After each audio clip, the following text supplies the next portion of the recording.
So the first article that we have taken to boost Make in India, center flags unfair tender norms. So the central government has flagged over a dozen restrictive and discriminatory conditions which prevented local suppliers from participating in bidding process initiated by its various departments and ministries. And these conditions were basically in violation of public procurement preference to the Make in India Order 2017 issued to protect the interests of local suppliers because the government of India is now incentivizing vocal for local. Now, if you look at the syllabus of GS paper 3, under economy, effects of liberalization on Indian economy, changes in industrial policy and their effects on industrial growth is a part of your syllabus. And one of the important or one of the most highlighting fact of industrial policy of our country in last 2 years has been Atmanirbhar Bharat and vocal for local. The emphasis of the government of India to boost the local manufacturing of goods, to boost development of supply chain in our country, to boost demand for Indian goods, so that not only we are focusing on the supply side issues, but at the same time we are also focusing on the demand side of it. And so in this regard, let us understand first what is vocal for local campaign. What are the main strategies of vocal for local, and whether it is absolutely a good idea, or just like any other scheme or policy, it is also plagued by some of the inherent challenges. And then finally, we will look at the way forward. Let us now begin the discussion. Now, in this regard, if you might recall, Prime Minister Narendra Modi last year gave a call for Atmanirbhar Bharat or self-reliant India movement in response to economic hardship created by COVID-19 pandemic. As a part of such movement, he coined the slogan vocal for local. So whenever we talk about vocal for local, we fail to understand what is this wide term encompasses. Is it just for manufacturing? Of course it is for manufacturing. So one of the components of vocal for local is to provide boost to manufacturing that is local. Indigenization of the manufacturing in our country. This must be done both by domestic companies as well as by foreign companies in India. And this is same as Make in India, wherein we need to boost manufacturing sector in our country. But vocal for local is Make in India plus plus. It has two other components which were gravely missing in Make in India campaign. For example, it also intends to boost the supply chain in our country. The entire supply chain for the manufacturing of goods should be set up in India to give further thrust to manufacturing sector and make India self-reliant. One of the reasons because of which Make in India project has not been so successful is the lack of focus on supply chain management or development of supply chain in our country. And then finally, these two steps, that is boosting manufacturing in our country and creating supply chain, would not be sufficient if we are unable to create the demand for Indian goods. And that is why one of the most crucial steps for vocal for local is to create demand for Indian goods. The Indian consumers need to be vocal about buying Indian products. They must not only buy foreign made goods or Chinese product or American products, but they should feel pride in consuming Indian manufactured products. And so these are the three pillars for vocal for local. So having looked at the objectives, the three objectives of vocal for local, it is time for us to understand what are the strategies which are being followed or adopted by the government to achieve these targets. Now, when we talk about strategies being adopted by the government of India, the first strategy which comes to our mind is adoption of or propagation of nationalistic sentiments. The government is trying to play over the emotional element of the economics. And hence in this regard, government is increasingly appealing to nationalistic sentiments of Indians to buy and promote Indian goods. And that is what we have seen in the outreach made by our ministers, leaders of the ruling party. Then government has taken some radical steps as well. For example, withdrawing India from free trade agreements. Government decided to withdraw from RCEP. For example, government has decided to withdraw from RCEP to protect its domestic industry. Also, it called for review of all existing free trade agreements to make them more India friendly. Then in past 3 to 4 years, government has increasingly adopted or resorted to protectionist measures. For example, imposition of custom duties or its increment, safeguard duties. And one of the best example of this would be duties being levied on solar panel cells to safeguard local industries. And then finally, the government has also decided to ban on sale of imported goods. Recent government notification that all canteens of the Central Armed Police Forces will sell only indigenous products is a step in this direction. So you can see that not only government has certain objectives with respect to vocal for local, but government has come up with some strategies as well to support or to reach those objectives. Now the obvious question which will arise in your mind is that whether these strategies are right in the current context.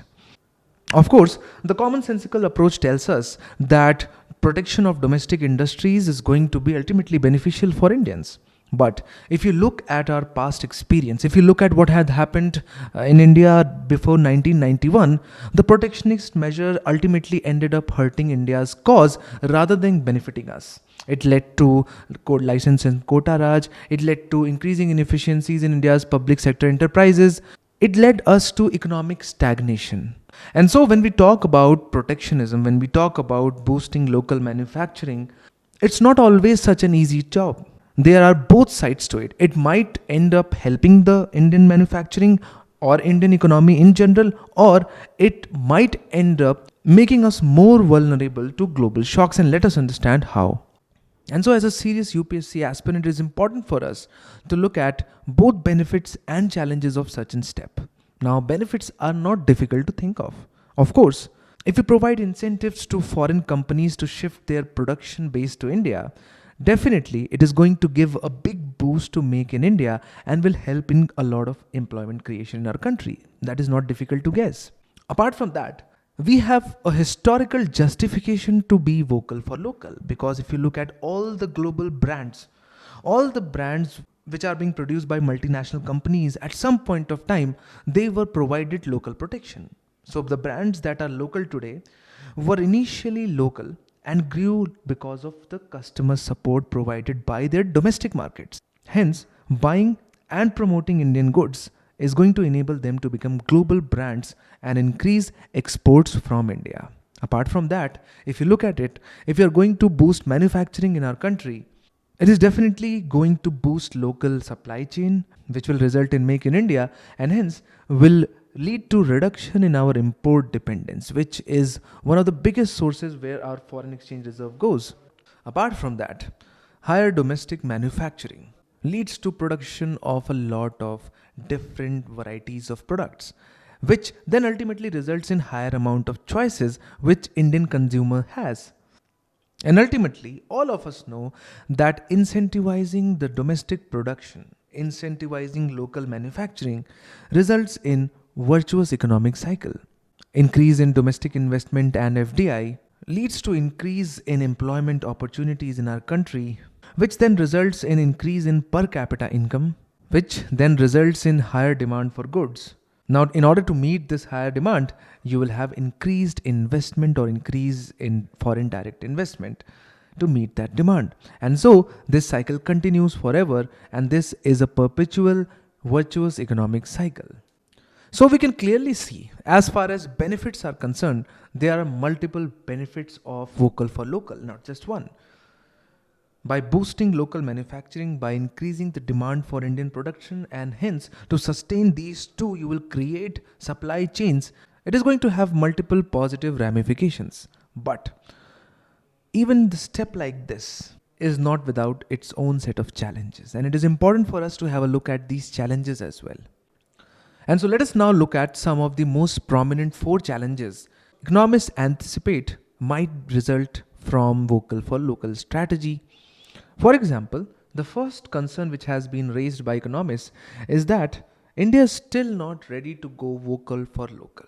And simple reason is that India still has not gone through the structural reform which is needed for such a step to be successful. Because if you remember, Make in India was launched way back in 2014, but it has not been quite successful in all the 24 or 25 odd sectors in which it was launched. It was only in few selected sectors like automobile, that it was. So, what are these structural reforms which are still lacking in our country? So, land acquisition is something which we still have not been able to figure out. Then, we have seen extreme delays in environmental clearances. Then, labor reform is one such area where India has to do a lot. Although India has codified the four labor laws, but they are still not notified, and so we are still waiting to see the full impact of the simplification of these code labor laws. Then the kind of strategies which the government of India is adopting, we have seen. They can be broadly categorized into protectionism. Government strategies such as increase in customs duty, preference to domestic local companies in procurement processes. What they basically do is that they shield Indian companies from foreign competition, which then of course results into declined competitiveness because it fosters complacency in domestic manufacturing, leading to decline in the quality of the Indian goods. India has to realize that it was its integration with global economy in 1991 that led to rapid increase in its GDP size from $270 billion in 1991 to around $2.9 trillion in 2019. And hence we can clearly see that the steps which the government is taking is putting India back to 1991 era or pre-1991 era and hence towards anti-globalization policies. Then, a very important point which is often forgotten is that the choices which people make come from income and they do not come from emotions. If I only have 10 rupees and if I have to buy chocolate, I will buy whatever chocolate is available in 10 rupees irrespective of the fact whether it has come from China, US or India. In a country where 22% of the population is still living below poverty line, food, clothing and shelter is of utmost importance for them. And so, increase in choices of goods has no meaning for people living below the poverty line or just above the poverty line. And so, whichever country, whichever goods coming from whichever country, be it imported, exported, locally manufactured, whichever good will be cost effective will be the one which will win the battle, and not whether it is being manufactured in our country. That is not the distinguishing criteria which the customer or the consumer is going to choose. And then finally, we often forget the development of local supply chain requires skilled workforce as seen in China. And it is exactly because of this, India needs to focus more on Skill India mission or Skill India campaign rather than just focusing on vocal for local. And so when we talk about strategies to be adopted by the government, we can clearly see or highlight four important strategies. First is that the government should focus wholeheartedly on bringing about structural reforms. Unless and until these structural reforms like enabling easy land acquisitions, notifying the labor codes, or expediting the environmental clearances, until and unless these steps are being followed through, the vocal for local is going to fail just like Make in India program. Then, apart from this, we have to also focus on providing enhanced skill sets to our young workforce and reap demographic dividend.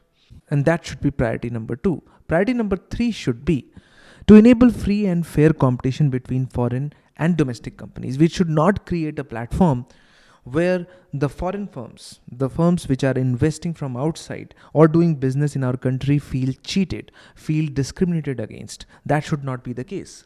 And at the same time, domestic firms must be encouraged to invest more and more on research and development. So if these 4 steps are followed through in this priority only, then we can hope for the vocal for local tag or the slogan to come to fruition. The next article for discussion is Modi government ensured peace, progress in Northeast, says Shah. So the Union Home Minister Amit Shah on Friday said the Narendra Modi government at the center helped rid Manipur of curfews, blockades and extremism and ensure 3 Ps, peace, progress and prosperity in adjoining Nagaland. Now whenever UPSC aspirants start reading the newspaper, the Naga problem always often appears in the newspaper. And since the Naga problem is so complicated, it becomes difficult for them to understand the current situation. And in order to understand the current situation, you should have a background. Now, in this regard, we have already discussed the Naga insurgency and the issues of history which have led to the current troubled situation. So let's go through that recording. To begin with, the Naga people. Now, Naga people are various ethnic groups native to northeastern part of the country as well as northwestern parts of Myanmar. In our country, their population is scattered across various states. Obviously, their highest concentration is in Nagaland, but also across various districts of Manipur, Assam, and Arunachal Pradesh. Now, the first thing which you should know is that Naga is not a particular tribe. It is a group of a lot of tribes who are together known as Naga tribes, and their concentration is spread across the international border of India and Myanmar. And as far as its relationship with Indian Federation is concerned, it is governed and modified by Article 371A. Now, the provisions of the Article 371A are important to keep in mind, which first and foremost gives preeminent position to the Legislative Assembly of the state. Because no legislation enacted by the parliament in certain areas like interfering with the religious practices or social practices or Naga customary law or administration of civil or criminal justice and a lot of other matters, laws made by the parliament would not be applicable to the state of Nagaland unless and until they are approved by the Legislative Assembly. Also, the governor in this case has been given special responsibilities with respect to the law and order in the state as well. And this is exactly the provision which the governor is referring to when he is trying to usurp the such powers. So these are the two things which make Nagaland very special. But it became special because of a special and a particular historical context. And that is in 1881, British annexed the Naga Hills, before which in 1826 they obviously had annexed the northeastern region and especially Assam. 50 years later, they went on to annex the Naga Hills as well. Now, the first sign of sub-nationalism was shown in 1918 when a Naga club was established, which acted as the representative of the Naga tribes in Simon Commission as well. If you remember the Simon Commission, it was sent to review the functioning of which particular act you should comment. And in that particular commission, the Naga groups were represented by the Naga clubs. And in 1929, the representatives of the Naga famously stated that leave us alone to determine our own fate and our own actions just like our ancient times. Now, just before the Indian independence, that is in 1946, an organization known by the name of Naga National Council had come into existence under the leadership of Mr. Angami Zapu Fizo, a very prominent person in Indian history. Now, the organization led by him, that is Naga National Council, declared Naga territories to be independent on the eve of Indian independence. And they resolved to establish a sovereign Naga state and also conducted a referendum in 1951 in which around 99% supported the independent Nagaland. But obviously the government of India did not agree to such unilateral declaration of independence, and under the leadership of Mr. Fizo, Nagas established a federal government and also established their own army to fight their cause, the repercussions of which are still being seen 70 years later. Then post-independence, the Naga insurgency had been marked with a lot of mergers, splits, factions and everything, and we don't have to go into those details. But what we have to know is an organization named by NSCN-IM, or National Socialist Council of Nagaland, led by two people known as Isak and Muiva, and hence the acronym.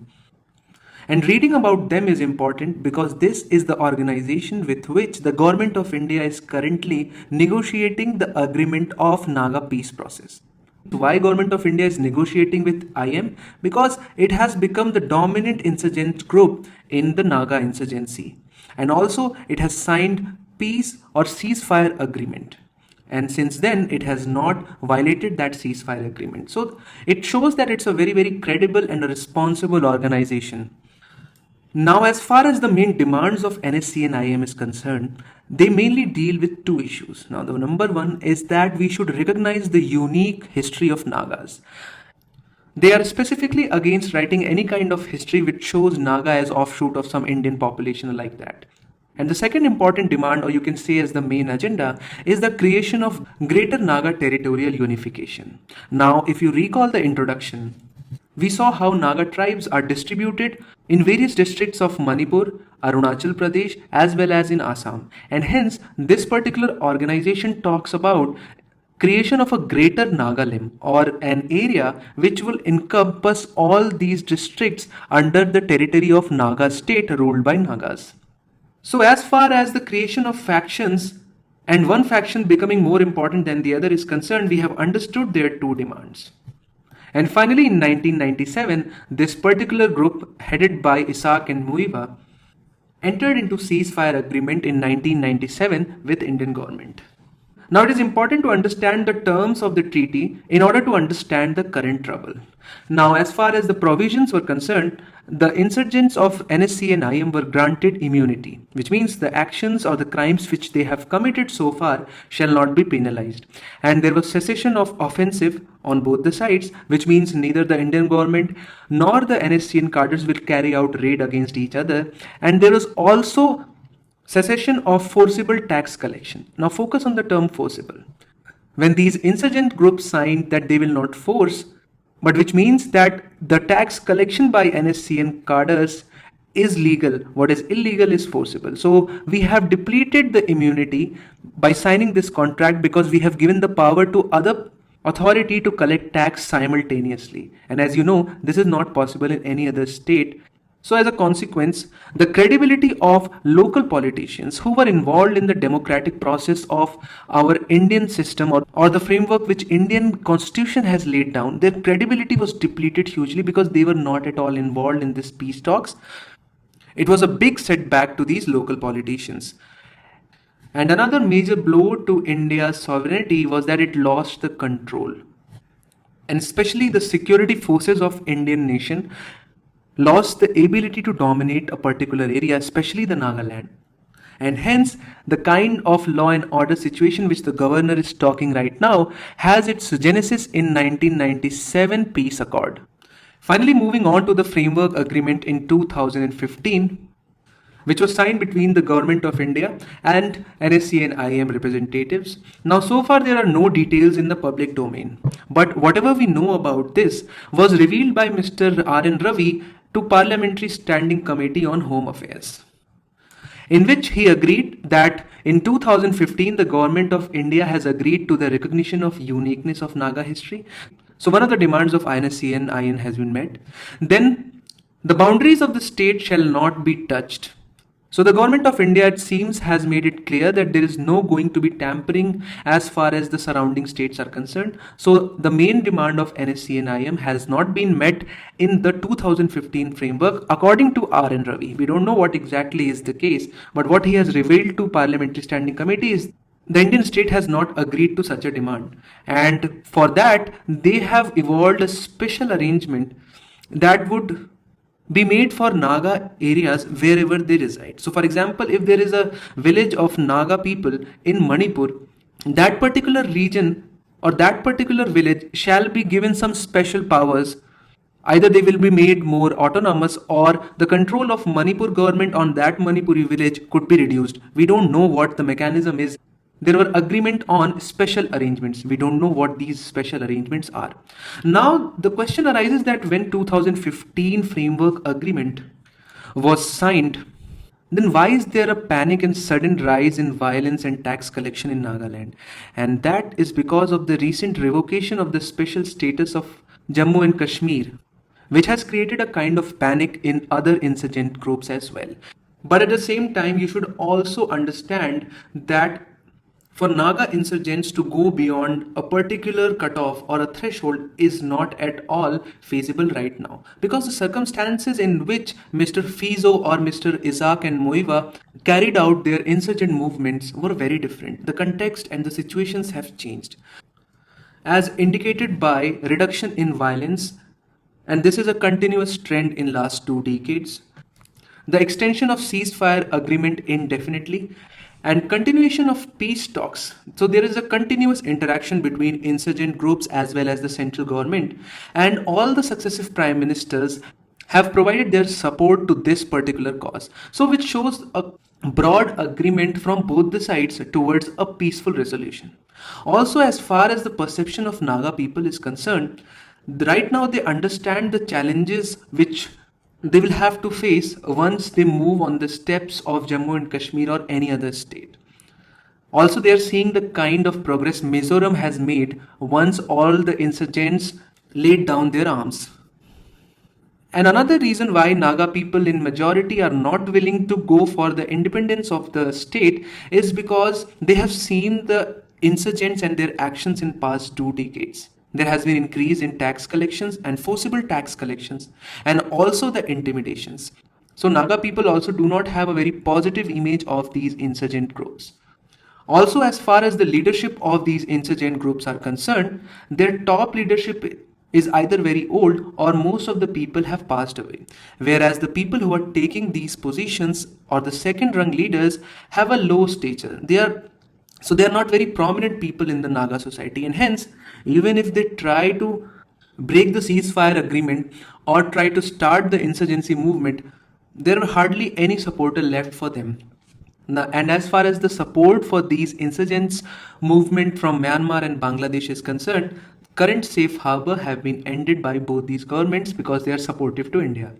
The only option left for the Naga insurgents is to continue the peace talks and try to resolve their contention within the framework of Indian constitution. So the next article that we have taken has appeared on page number 6, which is editorial page, where the author assesses the challenges pertaining to the sanctity and viability of international law. Author attributes these challenges to securitization, populism, and protectionism as adopted by various countries.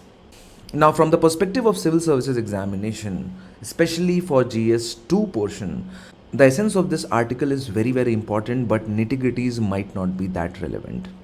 So the first word which has been used by the author is securitization. In international relation, it is the process of the state actors transforming subjects from regular political issues into matters of security. Every matter of interest becomes a matter of national security, thus enabling extraordinary means to be used in the name of security. And the issues that become securitized do not necessarily represent issues that are essential to the objective survival of the state, but rather represent issues where someone was successful in constructing a narrative or an issue into an existential problem, which, for example, in case of Russia-Ukraine crisis, Russian invasion of Ukraine. Then the next word used by the author is populism. It refers to a range of political stances that emphasize the idea of the people and often juxtapose this group against the elite. For example, ex-President Donald Trump's regime in USA. Then the last keyword used by the author is protectionism, which is the economic policy of restricting imports from other countries through methods such as tariffs on imported goods, import quotas, and a variety of other government regulations. For example, the war between US and China. So as per the author, the adoption of United Nations Charter, which explicitly outlaws the war, is one of the underlying bases of the post-World War international legal order. While the UN Charter has succeeded in ensuring that the world does not fight another world war, it has failed in stopping interstate wars. So when it comes to the challenges, a disintegration of erstwhile USSR resulted in an era of unipolar world, which was termed as a phase of relative harmony by scholars like C. Rajamohan. However, even during this period, the North Atlantic Treaty Organization or NATO bombed Kosovo and Western forces invaded Iraq in complete disregard to United Nations Charter. The universal values like democracy, human rights, international consensus for maintaining international rule of law through multilateral institutions and independent international courts, all these are under threat as we have entered a multipolar world involving the securitization of international laws. Today, international law faces a new ground reality, that is, the dwindling of liberal and capitalist West and the rise of an autocratic China and the expansionist Russia. China views laws as an instrument in the service of state. This is dramatically opposed to the rule of law theory in liberal democracies, where the law's function is to constrain unbridled state power. Under the Chinese-Russian versions, the territorial integrity of nations and the sovereignty of the states doesn't quite matter. For instance, Russian approach towards international law believes that the basis of international law is not universal but cultural and civilizational distinctiveness. whereas the Russian vision of international law, which is in complete violation of UN Charter, distinguishes between the countries that are truly sovereign and the countries that possess nominal or limited sovereignty, such as Ukraine. When we talk about protectionism, as we can see that with the rise of China, US is desperate to maintain its continued economic hegemony. Washington is fast backtracking and hence Washington is fast backtracking on neoliberal consensus of independence and non-discrimination in international economic law. The recent adoption of Inflation Reduction Act in US, which aims to transition to clean energy by providing massive industrial subsidies to domestic American companies at the cost of imports and foreign companies, is obviously a case in point. Likewise, the US has vehemently rejected the recent World Trade Organization panel reports that held the US protectionist industrial policies masquerading as national security objectives illegal. At the same time, US has also strangled WTO's effective dispute resolution or dispute settlement mechanism by relentlessly blocking the appointment of appellate body members. When it comes to populism, populists attack the legitimacy of international law and refer to it as a foreign law, which is inimical to their own national interests. Populists also attack international institutions and international courts for thwarting them from pursuing the interests of the pure people they claim to represent. They enact domestic laws to protect the ethnic identity of pure people, even if these laws undermine international law. As per the author, all these challenges are going to get deepened further, owing mainly to the varied interests of multipolar world. Leading countries of this unipolar world are going to interpret and distort the core values of the international laws as per their requirements and needs. Only time would tell whether international community would stand up and fight back against such relentless attack on the universal values or not. The last article for today, India's GDP likely to grow 7% this fiscal, says National Statistical Organization or Office. Now, from the perspective of prelims examination, some basic facts about NSO are very important. So, for example, it is the nodal agency for all statistical activities at all India level under the Ministry of Statistics and Program Implementation or MOSPI. NSO consists of CSO, which is Central Statistics Office, and NSSO, which is National Sample Survey Office. Let us know in the comment section what is the difference between census and sample survey. So the functions of NSO is that it lays down and maintains norms and standards in the field of statistics, involving concepts and definitions, methodology of data collection, processing of data, and dissemination of the results. It prepares national accounts as well as publishes annual estimates of national product, government and private consumption expenditure, capital formation, data about savings, estimates of capital stock, and consumption of fixed capital, and also prepares comparable estimates of state domestic product at current prices. It compiles and releases the index of industrial production every month and conducts annual survey of industries and provides statistical information to assess and evaluate the changes in the growth, composition and structure of the organized manufacturing sector. It organizes and conducts periodic all India economic census and follow-up enterprise surveys.